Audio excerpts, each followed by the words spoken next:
निकालना है। आपसे क्वेश्चन में ये बोला कि सिद्ध कीजिए कि आपके दो कार्तीय रूप में सदिश दिए गए हैं और दोनों का प्रतिच्छेद बिंदु बताइए। प्रतिच्छेद बिंदु मतलब जब दोनों रेखाएं खींचेंगे तो एक दूसरे को कहीं ना कहीं काटेगी, ठीक ना। तो जो कटान बिंदु होता है वही प्रतिच्छेद बिंदु होता है। तो सिद्ध करना है कि ये मतलब एक दूसरे को प्रतिच्छेद करती है। तो प्रतिच्छेद करेंगे तो इनका मतलब इन दोनों रेखाओं का एक बिंदु ऐसा होगा जहां पर आपके क्या होंगे, उभय निष्ठ बिंदु होगा, ठीक, कॉमन बिंदु होगा। तो इसके लिए आपको क्या करना चाहिए, इसके लिए आपको इनको समीकरण जो पहला आपको दिया गया है रेखा का, ये y+1/-3 और z+10/8, इसको आप लैम्डा के बराबर रखेंगे। किसके बराबर? लैम्डा के। अब एक दाएं इसको यहां से हल करेंगे, x का मान निकालेंगे, एक दाएं इसका y का, एक दाएं z का। तो जो x y z आता है वही आपका बिंदु कहलाएगा, ठीक है ना। तो यहां से हल करिए जरा से, तो तिर्यक गुणा करना, x-1 बराबर 2 लैम्डा हो गया। तो x बराबर 2 लैम्डा और प्लस कितना हो गया, 1, पहला हो गया। दूसरा हल करिए, y बराबर -3 लैम्डा और इस 1 को उधर कर देना, -1 हो गया ना। ऐसे z को निकाल लीजिए, जैसे z बराबर निकालेंगे 8 लैम्डा और 10 उधर ले जाएंगे, -10 हो जाएगा। ओके, फिर इस तरह से ये के जो बिंदु आएगा प्रतिच्छेद बिंदु, प्रतिच्छेद बिंदु वो आपका क्या बनेगा, वो इस तरह से बनेगा, यहां से 2 लैम्डा +1 कामा -3 लैम्डा -1 कामा 8 लैम्डा -10 बनेगा। ओके, ठीक।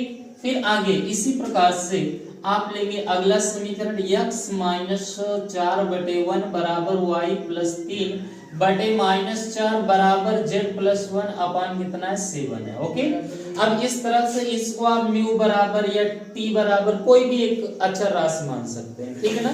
तो इस तरह से ये यहां से ये कोई भी होना चाहिए ऐसे। अब यहां से इनको हल करिए और इनको हल करिए और इनको, ठीक ना। जैसे हल करते हैं तो देखो x बराबर 1 से गुणा करेंगे तो म्यू और +4 हो जाएगा नहीं हो जाएगा। इसको t रख लो, थोड़ा से 4 और होता है तो कंफ्यूजन होता है, कोई दिक्कत है, ऐसे रहेगा जी, तो कोई कंफ्यूजन नहीं होगा। आगे देखेंगे y बराबर यहाँ जैसे -4t, अब लिखने में सही रहेगा ना। आगे देखो ये -3 हो गया। फिर अगला z बराबर 7t और -1 हो गया नहीं। इसका प्रतिच्छेद बिंदु क्या होगा, प्रतिच्छेद बिंदु तो ये हो जाएगा t+4 और -4t -3 और 7t -1। ओके, इस तरह से ये हुआ। अब इनके पास अब आपको क्या करना चाहिए, ठीक है ना। तो जो हमारे पास प्रतिच्छेद बिंदु होते हैं, ध्यान देना, इन्हीं दोनों को कंपेयर करेंगे, तुलना करेंगे। क्योंकि ये दोनों आपस में क्या होंगे, बराबर होंगे, तभी ये आपका प्रतिच्छेद बिंदु होगा, नहीं तो प्रतिच्छेद बिंदु नहीं होगा। ओके, तो अब इसके लिए आपको क्या करना चाहिए, हमें क्या करना चाहिए, प्रतिच्छेद यानी कि बताएंगे क्या, जब रेखाएं क्या करेंगी, प्रतिच्छेद करेंगी, प्रतिच्छेद करती है तो उनका एक बिंदु क्या होगा, एक बिंदु उभय निष्ठ होगा। ओके, उभय निष्ठ होगा। जब उभय निष्ठ होगा तो आपको ये याद रखना है कि यानी कि ये दोनों आपस में क्या होंगे, बराबर होंगे, ठीक है ना। तो यहां से इनको बराबर रखिए, 2 लैम्डा +1 बराबर किसके इक्वल, t+4 के। अब यहां से t को इधर ले लेंगे, लैम्डा, और इधर आएगा -t और बराबर 4 - 1 = 3 हो जाएगा कि नहीं होगा, समीकरण क्या हो जाएगा, 1। ओके, फिर अगला चलेंगे, अगला दूसरा जैसे कंपेयर करेंगे, यहां से ये माइनस यहाँ पर 3 लैम्डा और -1 बराबर -4t और क्या हो जाएगा, यहाँ से -3 हो गया ना। अब इसको इधर लाओ, -3t और ये लैम्डा और +4t और इसको उधर ले जाएंगे, -2 हो जाएगा। माइनस से आप भाग दे देंगे तो ये आएगा लैम्डा -4t और +2 और ये हो गया समीकरण 2, ठीक है ना। फिर आगे हमें तीसरा लेना है, यहां से 8 लैम्डा माइनस 10 बराबर 7t माइनस 1 हो गया ना। आगे 8 लैम्डा माइनस 7t बराबर ये माइनस यानी कि 9 प्लस 9 ना, समीकरण 3। अब हमें कैसे जांच करना होता है कि प्रतिच्छेद करेगी या नहीं करेगी। तो जो हमारे पास समीकरण 1 और समीकरण 2 इन्हीं को सॉल्व करेंगे। सॉल्व करने के बाद लैम्डा और टी का मान आएगा और वही मान उठा के समीकरण 3 में रखना है।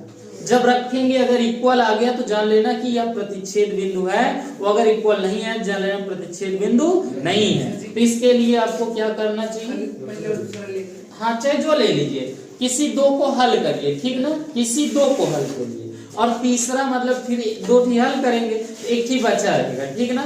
जो बचा रहेगा उसी में आपको रख देना है, ठीक है ना।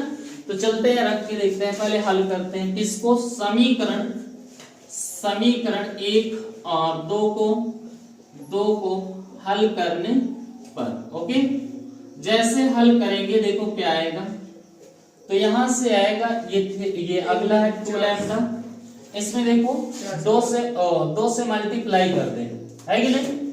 तो ये सॉरी 4 से, किससे 4 से मल्टीप्लाई करेंगे तो ये कितना हो जाएगा 4 और तुरंत जोड़ लेंगे, ये घटा देंगे कट जाएगा, ठीक है ना। तो चलो समीकरण 1 में 4 से गुणा करना, 8 लैम्डा माइनस 4t बराबर 4 3 12। ओके, और यहाँ से ये आ गया 3 लैम्डा और माइनस 4t और बराबर 2k। हम इसे क्या करेंगे, घटाएंगे, प्लस और माइनस ये कैंसिल और ये कितना आ गया 5 लैम्डा बराबर ये कितना हो गया 10 लैम्डा बराबर 5 दूनी 10 हो गया।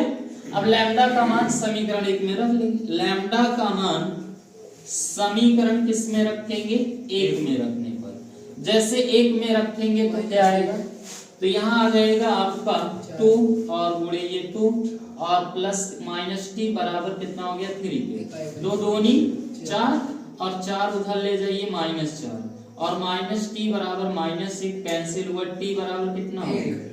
अब चलिए किस में रखते हैं, समीकरण ये इसी में रख देना, समीकरण 3 में, समीकरण 3 से, ठीक ना। समीकरण 3 से इस लैम्डा का मान और टी का मान यानी कि 2 रख देना और 1 रख देना। चलो 8 गुणे क्या रखोगे 2 माइनस 7 गुणे 1। अब देखो ये 8 दूनी कितना 9 आना चाहिए, 8 दूनी 16 माइनस 7 बराबर 9 आएगा कि नहीं आएगा। अब संतुष्ट हुआ ना, है कि नहीं। इस तरह से अगर ये संतुष्ट हो गया जान लो कि हाँ हमारा प्रतिच्छेद बिंदु मतलब ये एक दूसरे को प्रतिच्छेद करेंगी, नहीं तो प्रतिच्छेद नहीं करती है, ठीक है ना। अब आपको मान लीजिए प्रतिच्छेद बिंदु भी कहा ज्ञात कीजिए, ठीक है ना। तो आपका काम क्या है, ये t बराबर और लैम्डा बराबर आप ये इसी में रख देंगे, ठीक है ना। लिखना है प्रतिच्छेद बिंदु, उसके बाद चाहे इसमें रख लो चाहे इसमें, ठीक है ना। लैम्डा का मान इसमें रख लोगे तो ये वाला मान आएगा और अगर इसमें टी का मान रख लोगे तो ये वाला, दोनों आपस में बराबर आएंगे। देखो अगर यहाँ 2 रखते हैं 2 दूनी 4 1 5 आएगा और टी का मान कितना रख दोगे 1 रखोगे तो 5 आएगा नहीं आएगा। तो दोनों का एक उभयनिष्ठ बिंदु बन जाता है। ओके, कोई दिक्कत लगाइए। कलिए कहाँ गड़बड़ हुई है, कलिए कहाँ गड़बड़ हुआ है, ये गड़बड़ दिखाता है ठीक ना, वही में कौन मिस्टेक रहा और सेम ऐसे प्रतिच्छेद बिंदु निकाले।